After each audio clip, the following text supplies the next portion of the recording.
ડભોઈ તાલુકાના 17 ગામો સચેત રહેજો, દેવ અને ઢાઢર નદીમાં ઘોડાપૂર। વડોદરાના ડભોઈમાં ભારે વરસાદના કારણે ચારે બાજુ વિનાશ જ વિનાશની તસવીર સામે આવી રહી છે। ત્યારે ગામડાઓમાં પણ નદીઓ ગાંડીતુર બની છે। અનરાધાર વરસાદથી નદીઓ ખૂંખાર બનીને વહી રહી છે। વડોદરાના ડભોઈ પાસેથી પસાર થતી દેવ અને ઢાઢર નદીમાં ઘોડાપૂરની સ્થિતિ સર્જાઈ છે, જેના પગલે ડભોઈ તાલુકાના 17 ગામોને એલર્ટ કરવામાં આવ્યા। દેવ ડેમોમાંથી પાણી છોડાતા કરાલીપુરા, દંગીવાડા, નારણપુરા અને મુખ્ય માર્ગ પર ઢાઢર નદીના પાણી ફરી વળ્યા છે। ડભોઈથી વાઘોડિયાને જોડતા રોડ પર પાણી ફરી વળતા વાહન વ્યવહાર પણ ખોરવાઈ ગયો। ડભોઈ મામલતદાર દ્વારા તલાટીકમ મંત્રી, સરપંચ સહિતના તમામ લોકોના સતત સંપર્કમાં છે। નદી કિનારે નીચાણવાળા વિસ્તારોમાં રહીશોને એલર્ટ રહેવા માટે આદેશ જારી કરી દેવામાં આવ્યો છે। સુરતીઓને કાળા પાણીની સજા, ખાડીપુરના પાણી ગંધાતા લોકોની ઊંઘ હરામ। સુરતમાં 4 દિવસ સુધી વરસેલા વરસાદથી તબાહી મચી ગઈ છે। વરસાદના કારણે સુરતના મધ્ય ભાગમાંથી પસાર થતી ખાડીમાં મોટા પ્રમાણમાં પાણી આવવાથી ખાડીની સપાટી ભયજનક લેવલે પહોંચી ગઈ હતી, જ્યારે સીમાડા ખાડી ઓવરફ્લો થઈ ગઈ હતી। ભદવાડ, કાકરા, સીમાડા અને મીઠી ખાડી કાંઠા વિસ્તાર છેલ્લા 3.5 દિવસથી કાળા પાણીમાં ગરકાવ થઈ ગયો છે। આમ સુરતીઓને વગર વાંકે કાળા પાણીની સજા મળી રહી છે। દ્રશ્યોમાં જોઈ શકાય છે કે ખાડીના પૂરે સણિયા, અહેમદ, સરથાણ, સમાડા ગામમાં કેવી તારાજી સર્જી છે। અનેક જગ્યાએ ખાડી પર પૂર ઓસર્યા છે, પરંતુ પરિસ્થિતિ ઠેરની ઠેર છે। શહેરના 52 સ્થળ પર પાણીમાં ગરકાવ છે। મચ્છરોના ઉપદ્રવથી લોકોની ઊંઘ હરામ છે। રસ્તા પર 3-3 ફૂટ ભરાયા છે કાળા પાણી। આ બાજુ સુરતમાં ખાડીના પૂરથી ભારે નુકસાનીના દ્રશ્યો। સરથાણા પોલીસ મથકના પોલીસ સ્ટેશનમાં કાદવનું સામ્રાજ્ય છવાયું। જરૂરી કાગળો સહિતની ચીજવસ્તુઓ ખુરશી પર મુકાઈ। કાદવ અને ગંદકી વચ્ચે પોલીસ જવાનો કામ કરવા મજબૂર બન્યા। તો સુરતમાં ખાડીપુરની પરિસ્થિતિ બાદ મહાનગરપાલિકા દ્વારા ટેન્કર દ્વારા લોકોને પાણી પહોંચાડવામાં આવી રહ્યું છે। વાલમનગર તેમજ સરથાણાની અલગ અલગ સોસાયટીમાં ટેન્કરની મદદથી પાણી સપ્લાય કરાઈ રહ્યું છે। સુરતમાં ખાડીના પૂરે તબાહી મચાવી, યુવાન ઉડેલી છત્રી લેવા જતા બેઝમેન્ટમાં ભરાયેલા પાણીમાં ડૂબ્યો। સુરતમાં ભારે વરસાદ બાદ ખાડીના પૂરે તબાહી મચાવી છે। નીચાણવાળા મોટાભાગના વિસ્તારમાં રહેતા લોકોને આખી રાત પાણી વચ્ચે પસાર કરવી પડી છે। હવે તો વરસાદ બંધ થઈ ગયો છે, પરંતુ પૂરના પાણી નહીં ઓસરતા લોકોને પોતાના ઘર છોડવા પડ્યા છે। સુરતના મીઠી ખાડીમાં પૂરની સ્થિતિને પગલે લોકોનું રેસ્ક્યુ કરવામાં આવ્યું। આ વિસ્તાર આખો બેટમાં ફેરવાતા બોટ જ એક સહારો બની હતી। સણિયા, હેમાદ, કુંભારિયા ગામ, પર્વત પાટિયા, સારોલી ગામ, દુંભાલ અને લિંબાયતમાં આફત ભરપૂર હોવાથી બોટ દ્વારા લોકોનું રેસ્ક્યુ કરી સુરક્ષિત સ્થળે ખસેડવામાં આવ્યા। તો 9 તાલુકાના 87 જેટલા રસ્તાઓ બંધ કરવામાં આવ્યા છે। આ જળ તબાહીના આ દ્રશ્યો જુઓ। સુરતના ગોડાદરામાં ખાડીના પૂરમાં 2 માળ સુધીનું બેઝમેન્ટ પાણીમાં ગરકાવ થઈ ગયું। 22 વર્ષીય યુવક ગઈકાલે પાણીમાં ગરકાવ થયો હતો। ભારે પવન સાથે વરસાદ આવતા યુવકની છત્રી ઉડી ગઈ હતી અને ઉડેલી છત્રી પકડવા ગયેલો યુવક નિર્માણાધીન બાંધકામ સાઇટના બેઝમેન્ટના ભાગમાં ગરકાવ થઈ ગયો। ખાડીપૂરની સમસ્યાના કારણે બેઝમેન્ટનો ભાગ સંપૂર્ણ રીતે પાણીમાં ગરકાવ બની જતા આ ઘટના બની હતી। ઓલપાડમાં પણ કીમ નદીના પાણીએ મનમાની કરતા ચારે બાજુ તબાહી જ તબાહી। જ્યાં જ્યાં નજર કરો ત્યાં પાણી જ પાણી। નથી દેખાતા રોડ, નથી દેખાતા ખેતરો, જોવા મળે છે તો ચારે કોર તબાહી જ તબાહી। જળ તાંડવના દ્રશ્યો છે ઓલપાડના। અહીં કીમ નદીના પાણીએ એવી તારાજી સર્જી છે કે ઓલપાડના વરોલી ઉમરાજી ગામ પાણીમાં ડૂબી ગયું। ભારે વરસાદને કારણે ગામને પાણીએ બાનમાં લીધું। લોકોના ઘર સુધી પાણી ભરાતા અહીંના લોકોએ આખી રાત પાણી વચ્ચે પસાર કરી। વડોલી વાંક નજીક પાણી ભરાતા કીમથી ઓલપાડ હાંસોટ જતો માર્ગ પાણીમાં ગરકાવ થયો। પાણી ભરાતા અહીં વાહનો નહીં, માત્ર બોટ જ સહારો છે।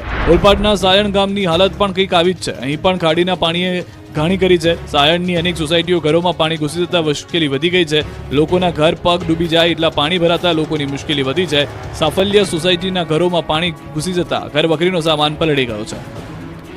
સુરતમાં ખાડીપુરે તાંડવ મચાવતા અનેક લોકો, બેઘર પાણીમાં તણાયું બાળક।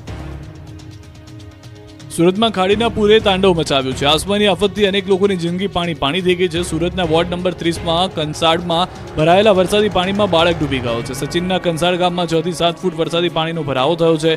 ગોકુલધામ સોસાયટી અને વારી ગામના 6 બાળકો નાહવા પડ્યા હતા, જેમાં એક બાળક પાણીના પ્રવાહમાં તણાઈ ગયું। ડરના લીધે અન્ય બાળકોએ કોઈને જાણ કરી નહોતી। જોકે સાંજે 5 વાગે પરિવારને જાણ થતાં નગરસેવક અને પ્રશાસન તેમજ ફાયરના લોકો ઘટના સ્થળે પહોંચી બાળકને શોધવાની કામગીરી શરૂ કરી। પાણી ખૂબ જ વધારે હોવાથી નાવડી લઈને ફાયર ફાઇટરો બાળકની શોધ કરવા નીકળ્યા। બાળક પાણીમાં તણાઈ જતા પરિવાર પર આપ ફાટી પડ્યું છે। આ બાજુ સુરતનું કીમ પણ ડૂબ્યું। કીમ નદીનું પાણી ચારે તરફ ફરી વળતા લોકોને મુશ્કેલી પડી। સ્થિતિ એવી થઈ ગઈ કે લોકો પીવાના પાણી માટે વલખા મારે છે। ધરતી પર પૂરના પાણીએ કબજો જમાવ્યો છે, ત્યારે એકબીજાને પાણી પહોંચાડવા સ્થાનિકોએ વાંસનો પુલ બનાવી પહોંચાડ્યું છે પાણી। તો કોસંબા રોડ પર ફરી વળ્યા છે કીમ નદીના પાણી। કીમ કોસંબાને જોડતો માર્ગ બંધ। રહેઠાણ વિસ્તારમાં ભરાયા વરસાદના પાણી। તક્ષશિલા સ્કૂલ, રણછોડ નગરમાં ભરાયા પાણી। આ બાજુ સુરતના ઓલપાડ કીમ હાંસોટ સ્ટ્રીટ હાઈવે પર કીમ નદીના પાણી ફરી વળ્યા છે। તેના કારણે ઓલપાડથી કીમ હાંસોટ જવાનો સ્ટ્રીટ હાઈવે બંધ કરાયો। સુરતી લાલાઓ પર ટ્રિપલ ખતરો, પૂર બાદ હવે રોગચાળાએ ઉચક્યું માથું।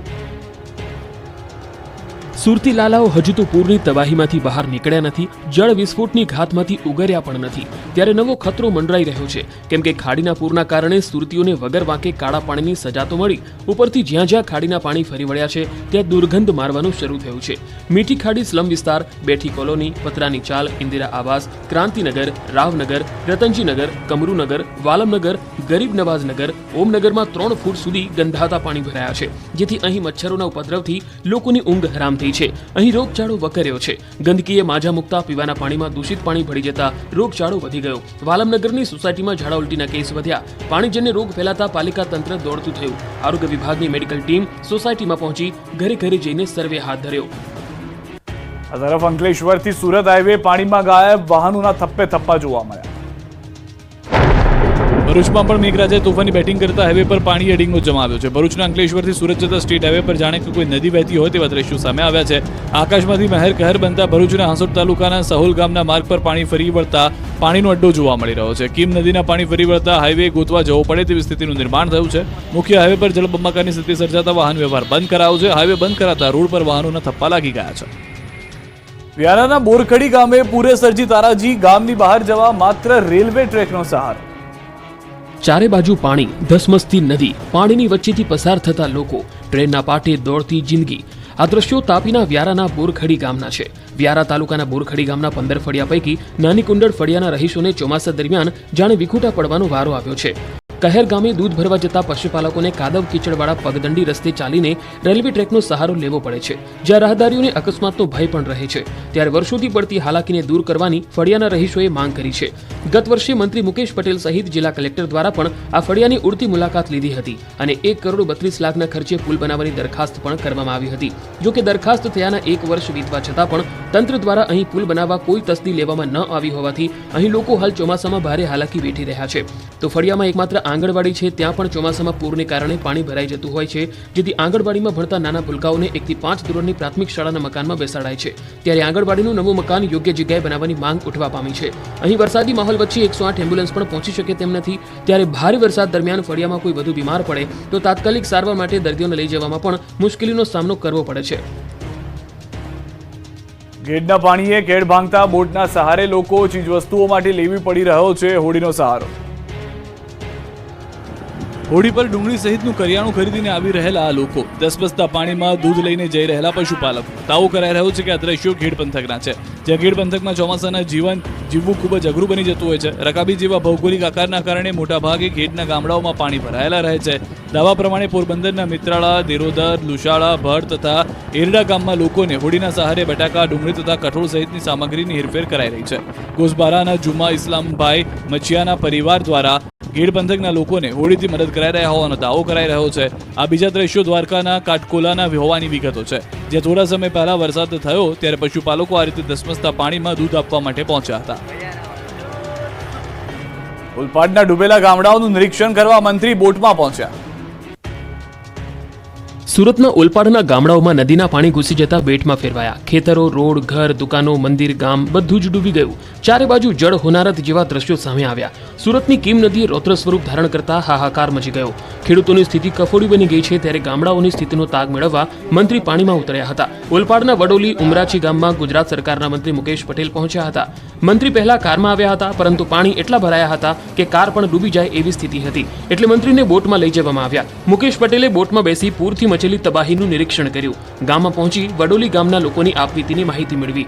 મુકેશ પટેલે લોકોને ખાતરી આપી કે ઓલપાડના જે ગામમાં પાકને નુકસાન થયું હશે તેનો સર્વે કરાવવામાં આવશે. તો ટ્રેક્ટરમાં બેસી મંત્રી ઋષિકેશ પટેલ બોરસદ પહોંચ્યા હતા. બોરસદમાં પડેલા ભારે વરસાદને લઈને યોજી સમીક્ષા બેઠક. બોરસદમાં આવેલા પૂરનું નિરીક્ષણ કરવા માટે ઋષિકેશ પટેલ ટ્રેક્ટરમાં પહોંચ્યા હતા.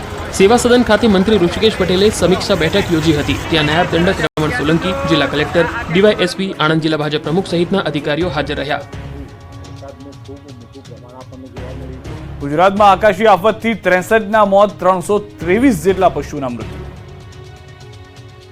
ગુજરાતમાં મેઘરાજાએ દડબડાટી બોલાવી છે ત્યારે રાજ્યના કેટલાક જિલ્લાઓમાં તો પૂરની સ્થિતિનું નિર્માણ થઈ ગયું છે.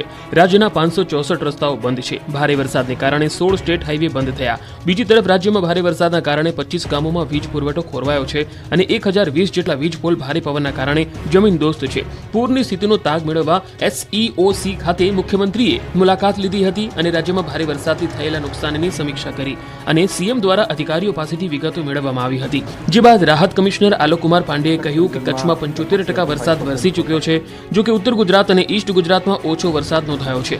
આ વર્ષે વરસાદમાં 63ના મોત થયા છે. વરસાદના કારણે કુલ 323 પશુઓના મોત થયા છે. NDRF અને SDRF તમામ જિલ્લામાં પોસ્ટેડ છે. જેમને નુકસાન થયું હશે તેમને સર્વે કરી સહાય અપાશે. પૂરમાં ફસાયેલા લોકો માટે જવાનો બન્યા છે દેવદૂત. જુઓ રિયલ લાઈફના હીરોના દિલધડક રેસ્ક્યુ. પોરબંદરથી લઈને સુરત, વડોદરાથી લઈને બારડોલી સુધી આકાશી આફત વચ્ચે જવાનો હીરો બન્યા છે. પોતાની જીવની પરવા કર્યા વગર અનેક લોકોની જિંદગી બચાવી રિયલ લાઈફના હીરોએ. જુઓ પોરબંદરના ઘેડના દ્રશ્યો. અહીંના કડચ ગામે પૂરમાં ખેતરોની વચ્ચે એક યુવાન ફસાઈ ગયો હતો. યુવાનને સરપદંશ થતા બોટ દ્વારા રેસ્ક્યુ કરાયું. NDRF અને માધવપુર પોલીસે રેસ્ક્યુ કર્યું. બોટને મોચા ગામ લાવી યુવાનને સારવાર અર્થે હોસ્પિટલ ખસેડાયો. આ બાજુ વડોદરામાં 108ની ટીમે કમરડૂબ પાણીમાં એક દર્દીનો જીવ બચાવ્યો. વડોદરાના કોલિયાદ ગામે સબ સેન્ટર પાસે કેડસમા પાણીમાંથી ફ્રેક્ચરના દર્દીને સારવાર અર્થે ખસેડવામાં આવ્યો. ગામમાં એમ્બ્યુલન્સ ન પહોંચી શકતા દર્દીને પાણી વચ્ચે ઉચકીને લઈ જવાયો. દર્દીને ઉચકી સ્ટ્રેચર પર લઈ જવાયો. પાણીમાંથી ગામ બહાર રાખેલી 108 એમ્બ્યુલન્સ સુધી દર્દીને લઈ જવામાં આવ્યો. ગ્રામજનોએ 108 એમ્બ્યુલન્સના કર્મચારીઓની સરાહનીય કામગીરીને બિરદાવી. સુરતનું વડોલી તેમજ ઉમરછી ગામ સંપર્ક વિહોણા થયા. સંપર્ક વિહોણું થતા વહીવટીતંત્રએ લોકોને સતર્ક રહેવા સૂચન કર્યું. વડોલી અને ઉમરછી ગામના લોકોને રેસ્ક્યુ કરવાની ફરજ પડતા NDRFની ટીમ વડોલી ગામે પહોંચી. NDRFની ટીમે વડોલી ગામના ખેતરમાં ફસાયેલા 4 લોકોને રેસ્ક્યુ કરી સલામત સ્થળે ખસેડ્યા હતા. રેસ્ક્યુ કરેલ લોકોમાં 3 જેટલા ખેતમજૂર તેમજ ખેતરના માલિકનું રેસ્ક્યુ કરવામાં આવ્યું. સુરત જિલ્લાના માંગરોળ તાલુકાના સિમોદરા ગામે 39 લોકો અને 8 પશુઓનું રેસ્ક્યુ કરવામાં આવ્યું હતું. કીમ નદી ઓવરફ્લો થતા ગામના ઘરોમાં પાણી ભરાઈ ગયા. સુરતના લિંબાયતમાં અંદાજે 3000થી વધુ પરિવારો અસરગ્રસ્ત થતા રેસ્ક્યુ કરવામાં આવ્યા. 84 વર્ષીય વૃદ્ધાનું રેસ્ક્યુ કરી સલામત સ્થળે ખસેડાયા. બાળકો અને મહિલાનું પણ રેસ્ક્યુ કરવામાં આવ્યું. વડોદરાના સુખલીપુરામાંથી 71 અને કોટાલીમાંથી 70 સહિત કુલ 141 લોકોનું સ્થળાંતર કરવામાં આવ્યું. સુખલીપુરામાંથી લોકોને આશ્રય સ્થાનોમાં ખસેડવામાં આવ્યા છે. અમદાવાદથી સમાચાર. અમદાવાદ શહેરમાં વરસાદ વરસતા નીચાણવાળા વિસ્તારોમાં પાણી ભરાઈ ગયા છે. ત્યારે શહેરના નરોડા વિસ્તારમાં પણ વરસાદી પાણી ભરાયા છે. દ્રશ્યો આપ જોઈ રહ્યા છો. રોડ રસ્તાઓ પાણીમાં ગરકાવ થતા વાહન ચાલકોને હાલાકીનો સામનો કરવાનો વારો આવ્યો છે. અમદાવાદના અનેક વિસ્તારો એવા છે કે જ્યાં આગળ પાણી ભરાવાને કારણે સમસ્યા થઈ રહી છે. સાંજના સમયે જે ભારે વરસાદ આવ્યો છે તેના કારણે આ સમસ્યા સર્જાઈ હતી, પરંતુ વરસાદ તેટલો પણ ભારે ન હતો કે જેના કારણે પાણી ભરાવાની સમસ્યા સર્જાઈ જાય. આ તરફ અમદાવાદ શહેરના અનેક વિસ્તારોમાં વરસાદ નોંધાયો હોવાની પણ જાણકારી છે. વાહન ચાલકો ભારે હાલાકીનો સામનો કરી રહ્યા હતા. બીજી તરફ બાળકોએ આપત્તિમાં અવસર શોધી લીધો હતો. સ્વિમિંગ પુલ ફ્રીમાં મળી ગયું તેઓ પણ મજા માણતા જોવા મળ્યા, પરંતુ રિક્ષા ચાલકો સહિત અનેક એવા વાહન ચાલકો હતા કે જેના વાહનો બંધ પડી ગયા. તો અમદાવાદ શહેરમાં સાંજે અનેક વિસ્તારોમાં ધોધમાર વરસાદ થયો છે. સવારથી વાદળછાયા વાતાવરણ બાદ પવન સાથે વરસાદ વરસ્યો. SG હાઈવે નજીકના વિસ્તારોમાં પણ વરસાદનું આગમન થયું. શહેરમાં ગોતા, ઇસ્કોન, પ્રહલાદનગરમાં ધોધમાર વરસાદ શરૂ થયો હતો અને હજી પણ અનેક વિસ્તારોમાં વરસાદને લઈને આશંકા સેવવામાં આવી રહી છે.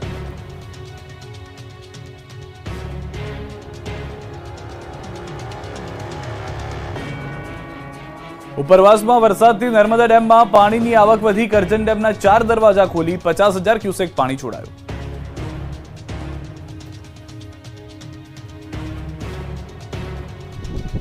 ઉપરવાસમાં ભારે વરસાદના પગલે નર્મદાના કરજણ ડેમના 4 દરવાજા ખોલી 50,000 ક્યુસેક પાણી છોડાયું. પાણી છોડાતા કરજણ નદી બે કાંઠે વહી. કાંઠા વિસ્તારના 8 ગામોને એલર્ટ કરવામાં આવ્યા. કરજણ નદીમાં પાણીનો ધસમસતો પ્રવાહ જોવા મળ્યો. કરજણ ડેમના ઉપરવાસમાં ઝાકબારા અને ડેડિયાપાડામાં 5 ઇંચ વરસાદ પડતા કરજણ ડેમમાં પાણી આવ્યું.